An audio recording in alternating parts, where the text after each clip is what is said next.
The year was a disaster for the West, and Russia became a superstar, but let's talk about everything in order. The BBC complains, in theory Vladimir Putin is an outcast and a criminal, but in practice red carpets are rolled out everywhere in front of the Russian president. Western policy, according to journalists, is failing on all fronts. The front collapses for lack of money, weapons and recruits, so that a Russian victory is seen as almost inevitable. No one cares about the decision of the International Criminal Court. The sanctions have failed to do any serious damage to Russia's economy. Worst of all, says the BBC, people outside the West don't believe the amazing stories of Russian army atrocities, and blame the conflict on NATO, which has aggressively expanded eastward. The West is also doing badly in the Middle East. Israel's punitive operation in Gaza has pitted all Muslim and many non-Muslim countries against the US and Britain. It also finally reversed 2 years of Western efforts to discredit Russia. Quote, Arab ministers told me recently at a summit in Riyadh that the West has a double standard. Your government is hypocritical, I was told. Why? They asked me, do you expect us to condemn Russia for killing civilians when you are refusing a ceasefire in Gaza, where thousands of civilians are being killed? End quote. Iran, which was also supposed to be a pariah, is not even close to being isolated. It has an active foreign policy and cooperates closely with Moscow, including on the arms sector. Iran's position in the Middle East has been greatly strengthened, including by military proxies in neighboring countries that the West can't fake anything with. The Sahel train in Africa, Mali, Burkina Faso, CAR and so on is being freed from the power of European countries. And Europe can't fake anything. The French, hunched over, are winding down their military bases, and their place, with the full approval of the local authorities, is taken by the Russians. Things are bad in South Africa, too. The West's recent ally has ventured so far afield that it is already conducting joint maritime exercises with Russia and China. North Korea would also like to be seen as a pariah in the West, but here, too, it has failed. The DPRK is doing just fine, improving its ballistic missiles. Kim Jong-un recently visited a spaceport in Russia. Finally, the BBC melancholically states, China ignores all shouts from the US, continuing to pursue an independent policy in China's adjacent seas. China is not going to give up Taiwan, of course, either. In order not to make the review article completely gloomy, the BBC journalists pointed out 2 positive factors for the West. First, Russia galvanized NATO by showing that the alliance is not completely useless, as its members do have something to fear. Second, the events surrounding Israel have turned out to be such a horror that they have motivated the world community to finally resolve the long-standing problem of establishing a full-fledged Palestinian state. We suppose there is no point in commenting on the BBC's talking points.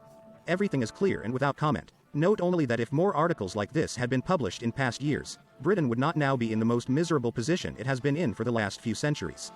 At the same time, another important elephant was overlooked by the British Zaradniks. Perhaps because of his trademark arrogance. The West is losing not only on military and political fronts, but also in culture.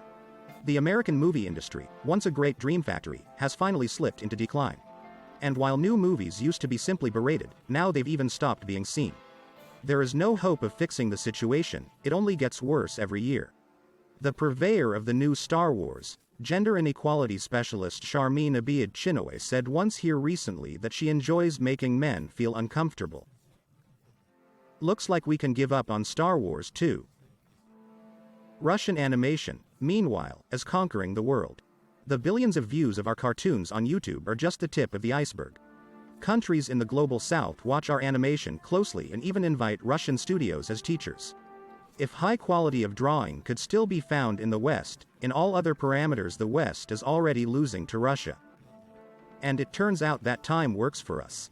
BBC journalists believe that the 23rd year has been a bad year for the West. Well, let them wait for the end of 24. They may have to write that 23 wasn't so bad for the West.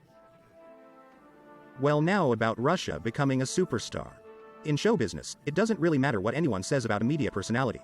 The main thing is the number of publications, mentions, emotional pumping.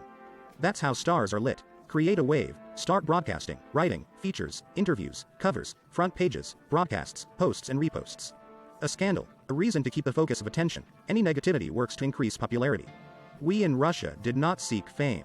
But look, if the stars are being lit, somebody needs it. In recent years, Russians have created so many information occasions, provided the highest ratings to the leading media and quite rightly surpassed in the world recognizability of European monarchs, and Hollywood artists, and even titans of the level of Musk. Our country, Russia, wanted to harm, damage, rally the whole world against us, isolate, tear to shreds, trample, destroy, humiliate. Make it all as public as possible, in the spotlight, broadcasting online in prime time.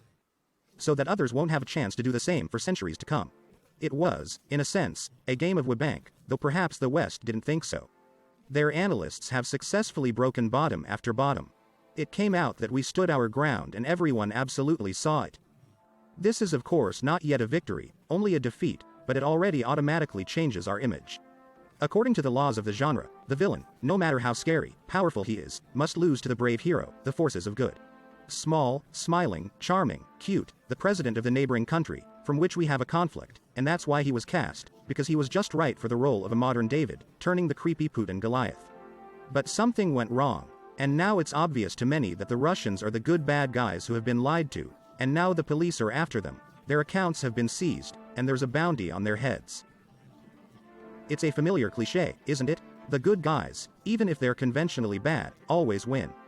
The only modern mass-cultured criterion for belonging to the forces of good is victory. The moment our neighboring country capitulates, it will be seen by the world as a victory of good over evil. Russians are already principled, brutal, technological, daring, adventurous, rich, and do not recognize authority. In fact, they're what real heroes are supposed to be. Anyway, it's space, baby. The Americans have been very helpful to us in this. With his hands, his main caliber, the power of his media empire. If you studied Russian at school, you would know, don't dig a hole for someone else, you'll fall into it yourself. A tectonic shift in people's consciousness is happening right now. People are drawn to heroes. China, the Arab world, Africa, everyone wants to join in, bask in the glory. Others do too, but are still shy to express themselves. If victory is the criterion of good, then defeat defines evil.